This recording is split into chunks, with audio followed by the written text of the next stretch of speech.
The cold morning air bit at my exposed hands as I slid the last box into the back of the rental van. The streetlights cast long, distorted shadows, making the familiar suburban street feel alien and unwelcoming. I checked my watch. 5:58 a.m., 2 minutes early. Perfect. I closed the van door with a soft click, a sound that felt deafening in the pre-dawn quiet, and then I turned back towards the house that was no longer mine, not really. I knew she was still asleep, dreaming whatever dreams her new self-prioritized mind conjured. I had left the note on the kitchen counter next to her favorite artisanal coffee beans. It was brief, to the point, and carefully worded to avoid emotional fallout, though I knew that was a pipe dream. The key was on top of it. I took one last, long look at the darkened windows, a chapter closing with a quiet, decisive finality. Welcome to Cheating Story Exposed. Real stories, real justice, no sugarcoating. You know what? I notice many of you watching haven't hit that subscribe button yet. Here's the thing, we drop stories like this every single day. Stories about people who got played, got smart, and got even. If you want to see how these situations really end, subscribe now and turn on notifications. Trust me, you don't want to miss what happens next. My name is Arthur, and I'm a senior architect. My life has always been built on precision, on carefully laid plans, and on structural integrity. I believed the same principles applied to a marriage, until I learned that some foundations, no matter how well built, can be eroded from within by a relentless focus on oneself. Her breakthrough was my breaking point, leading to our final, resentful separation. Clara and I had a good start, or so I thought. We met through mutual friends, connected over a shared love for quiet evenings, good books, and ambitious career goals. We built a life, brick by brick, over 12 years.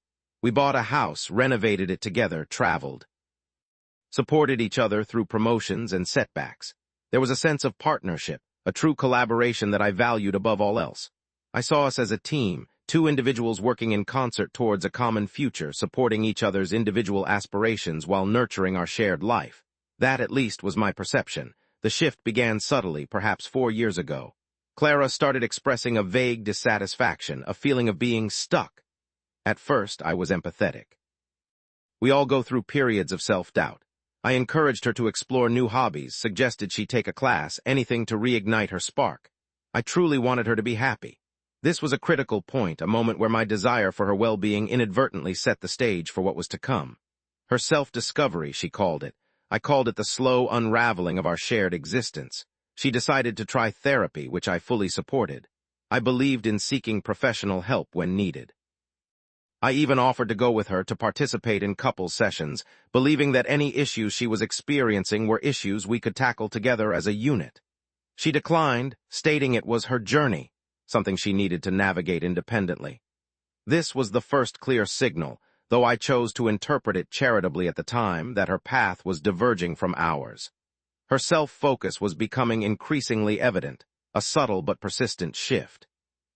The initial reports from her therapy were positive. She spoke of unearthing old patterns, reclaiming her voice, and setting boundaries. These all sounded like healthy developments, and I genuinely cheered her on. I listened intently, offered encouragement, and tried to adapt to the new boundaries she was setting, even when they felt a little arbitrary or inconvenient. I wanted to be a supportive husband to facilitate her growth. I believed that a stronger, happier Clara would inevitably lead to a stronger, happier us. That was my fundamental miscalculation. The problem was, her growth seemed to involve shrinking the space she occupied in our shared life. The boundaries she set often seemed to be erected directly around me, or around our joint responsibilities.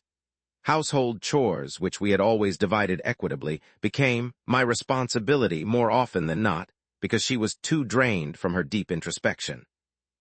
Our evenings, once spent together discussing our days or planning our future, were increasingly dedicated to her journaling, her meditation, her processing. I found myself alone in the living room more often than not, watching a show by myself or reading a book, feeling a quiet disconnect growing between us. Her self-discovery crystallized my own resentment, marking our definitive end. I tried to talk to her about it. I approached these conversations logically, calmly, as I always do. I pointed out the imbalance in household labor, the decrease in our shared time, the emotional distance that was widening. Her response was always the same, delivered with a serene, almost detached tone she had acquired from her sessions. "Arthur, I'm prioritizing myself right now. I need this space to heal, to grow. You're not supporting my journey if you're making it about your needs." It was a complete reversal. My needs, our needs, were suddenly secondary, even obstructive to her personal evolution. This was when her breakthrough began to feel less like a shared path to improvement and more like a unilateral declaration of independence, one that left me in the dust. The financial impact also began to surface. Her journey required workshops, retreats, life coaches, and specialized courses, all of which came with significant price tags. Our joint savings, earmarked for a down payment on a larger home or a long-dreamed-of sabbatical, began to dwindle. When I brought this up, again calmly, explaining our financial goals and the importance of adhering to our budget, I was met with the same line, slightly rephrased. "Money shouldn't be a barrier to self-actualization, Arthur. Are you saying my growth isn't worth investing in?" It was a rhetorical trap, designed to make me feel selfish or unsupportive for simply wanting to maintain our agreed-upon financial stability. My logical objections were consistently reframed as emotional attacks on her personal journey. While she found herself, I found the exit. Resentment sealed our separation. The resentment wasn't a sudden explosion. It was a slow, steady build-up, like sediment in a riverbed. Every time I cleaned up her mess because she was too focused on her inner child. Every time I ate dinner alone because she was at a women's circle. Every time my attempts at communication were shut down with therapy speak, another layer of bitterness formed. I felt like a support beam in a house that was actively being remodeled around me, without my input, and without any consideration for my structural integrity.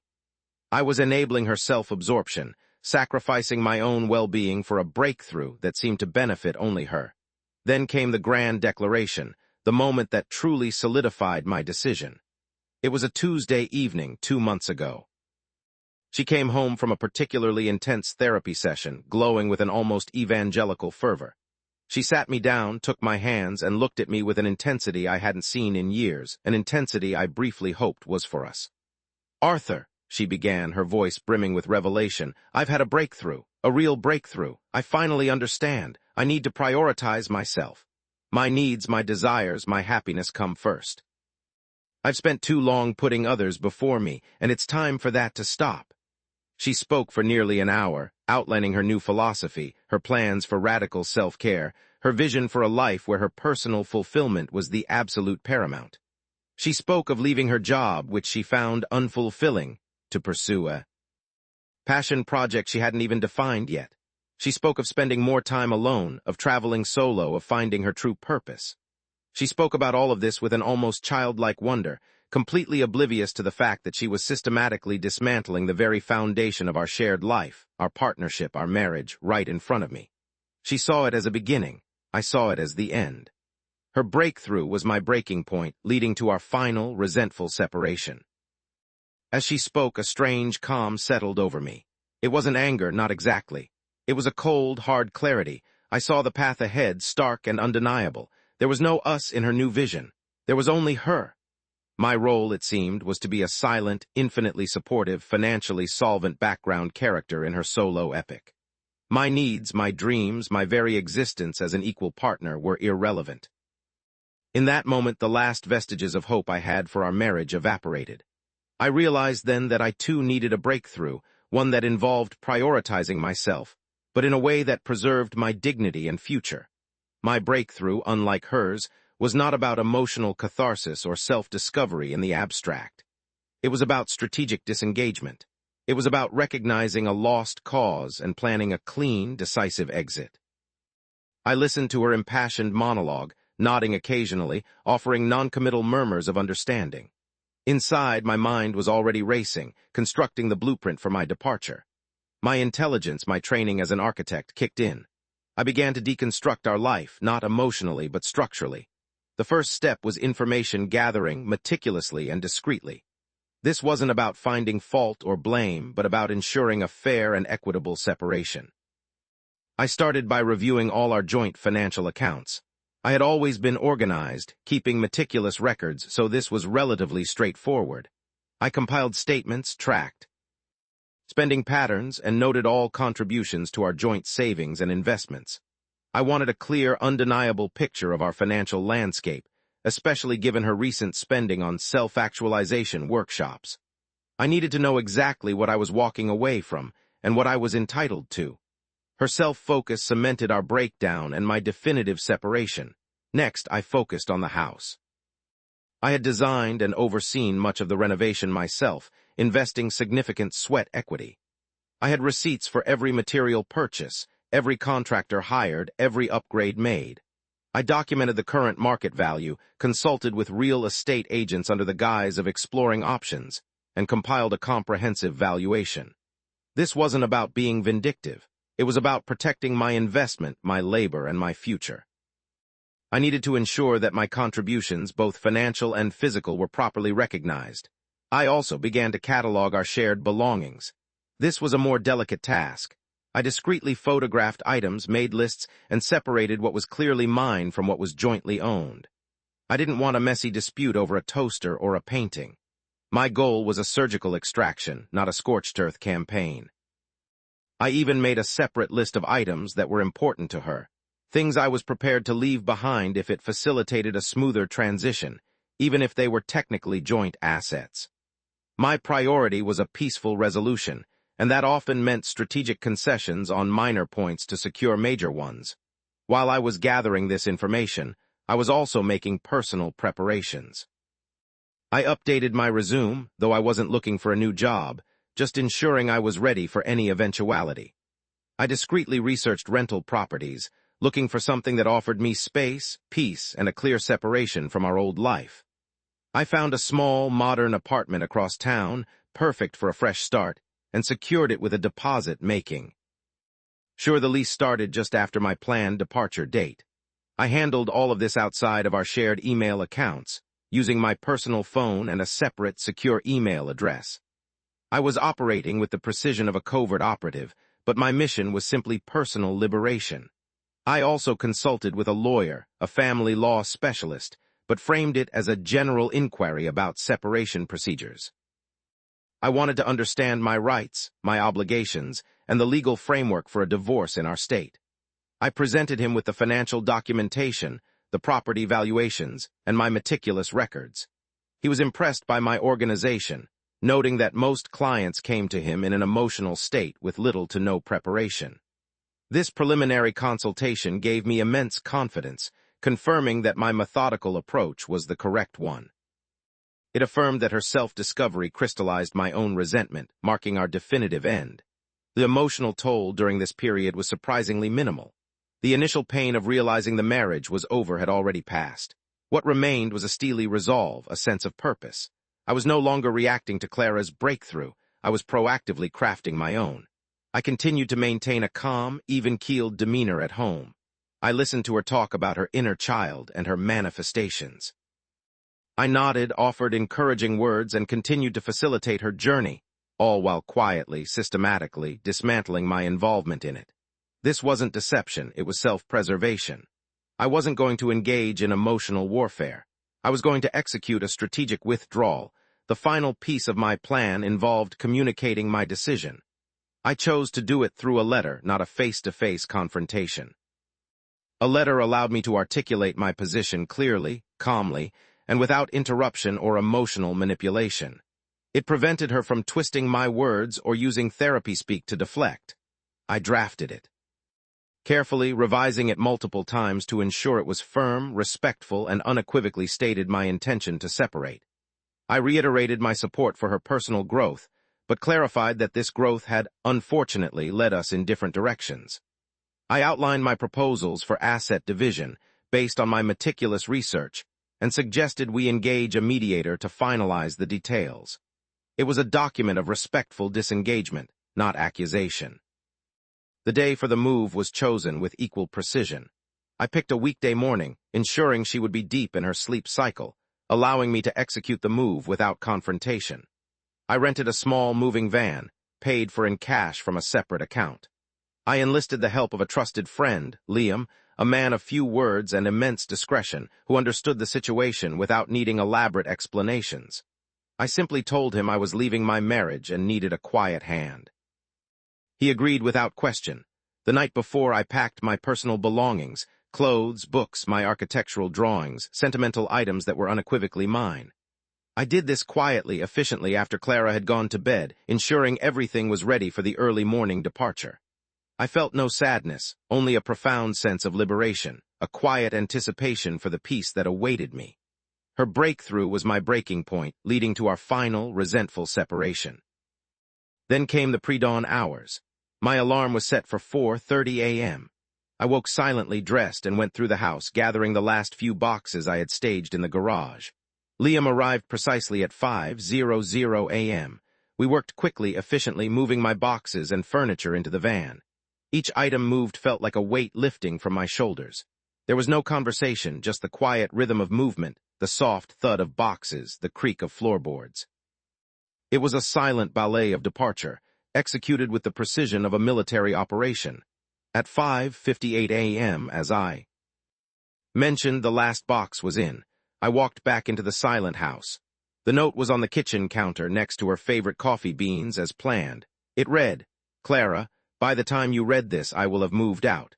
I've taken my personal belongings. Your journey of self-discovery, while I initially supported it wholeheartedly, has led us to fundamentally different places. Your focus on prioritizing yourself has, unfortunately, come at the expense of our partnership and my well-being within this marriage. I can no longer continue in a relationship where my needs are consistently secondary to your individual pursuits. I believe it is time for us to formally separate. I have consulted with legal counsel and have prepared a proposal for an equitable division of assets, which I will forward to you via email later today. I suggest we engage a mediator to navigate this process respectfully and efficiently.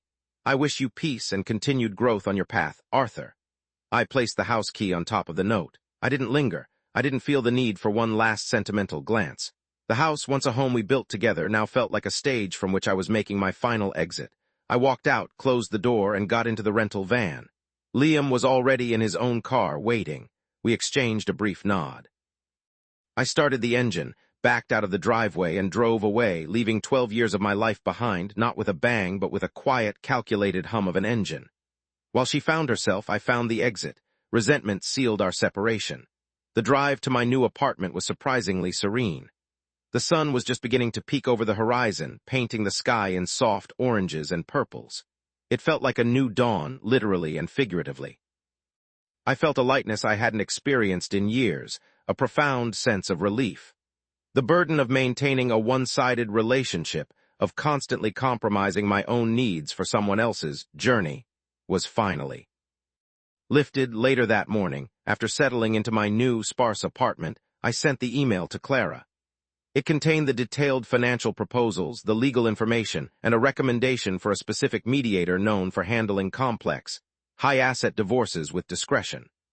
I attached the meticulously compiled spreadsheets, the property valuations, and a clear outline of my proposed asset division, all grounded in fairness and our state's legal precedents. I had anticipated every possible objection, every potential area of dispute, and had already built in contingencies. Her initial reaction, as communicated through a barrage of angry text messages and voicemails, was predictable. She accused me of being cold, heartless, of abandoning her, of sabotaging her growth. She claimed I had blindsided her, that she had no idea I was so unhappy. This, of course, was untrue. I had tried to communicate repeatedly, only to be met with her therapy-fueled resistance. Her outrage, while expected, only reinforced my conviction that I had made the right decision. Her breakthrough was my breaking point, leading to our final, resentful separation. The legal process, thanks to my thorough preparation, was remarkably smooth. My lawyer was able to present a clear, irrefutable case for the equitable division of assets. Clara's lawyer, initially aggressive, quickly realized that I had left no stone unturned. My documentation was flawless. Every investment, every contribution, every expenditure was accounted for. Her claims of being blindsided, of my lack of support, crumbled under the weight of my carefully recorded attempts at communication, my financial contributions, and the clear evidence of her unilateral focus on herself. The mediator, a shrewd and experienced woman, quickly saw the imbalance in the relationship. She understood that Clara's prioritizing myself had, in effect, meant deprioritizing me and our shared life. She guided Clara towards a realistic understanding of the legal landscape, emphasizing that her emotional narrative, while valid for her personal journey, held little weight in a court of law when it came to property division or financial fairness. My calm, controlled presentation of facts, devoid of emotional accusations, proved to be my most potent weapon. While she found herself, I found the exit. Resentment sealed our separation. The climax of this entire ordeal wasn't a dramatic courtroom battle or a tearful confrontation. It was the moment the final divorce decree arrived in my email, a digital document confirming my freedom. It was the culmination of months of quiet planning, meticulous execution, and unwavering resolve. The terms were largely in my favor, reflecting the equitable division I had initially proposed. I retained the majority of my investments, a fair share of the house equity, and was free from any lingering financial obligations related to her self-discovery pursuits. I had protected my future, my financial stability, and most importantly, my peace of mind. I felt no triumph in a malicious sense. My victory wasn't about hurting Clara. It was about protecting myself. It was about reclaiming my agency, my dignity, and my future from a relationship that had become a one-way street. I had faced a situation where my partner's relentless self-focus had left me feeling invisible and taken for granted. Instead of succumbing to bitterness or engaging in a destructive emotional battle, I had chosen a path of intelligent, strategic disengagement. Her self-focus cemented our breakdown and my definitive separation. In the months that followed, I rebuilt my life. My new apartment, initially sparse, slowly began to feel like a home. I reconnected with friends I had inadvertently neglected during the tumultuous years of Clara's journey. I rediscovered hobbies I had set aside. I started exercising regularly, focusing on my physical and mental well-being. I found a new sense of calm, a quiet contentment that had been absent for far too long. I learned a profound lesson from this experience. A relationship, any relationship, requires mutual respect, mutual effort, and a willingness to prioritize us as much as me. While individual growth is essential, it should not come at the expense of a partnership. When one person's self-prioritization becomes so absolute that it negates the existence and needs of the other, the relationship ceases to be a partnership and becomes a burden. I am not a bitter man. I genuinely hope Clara finds the fulfillment she so desperately sought. But her journey, her breakthrough, was the catalyst for my own. A breakthrough that led me to understand that sometimes the most intelligent and courageous act is to walk away, to reclaim your own narrative, and to build a future where your own well-being is not up for negotiation. My victory was not in spite of her, but for myself. It was a victory of logic over emotional chaos, of strategic planning over reactive despair. And in that, I found a deeper, more profound sense of self than I ever thought possible. Her self-discovery crystallized my own resentment, marking our definitive end.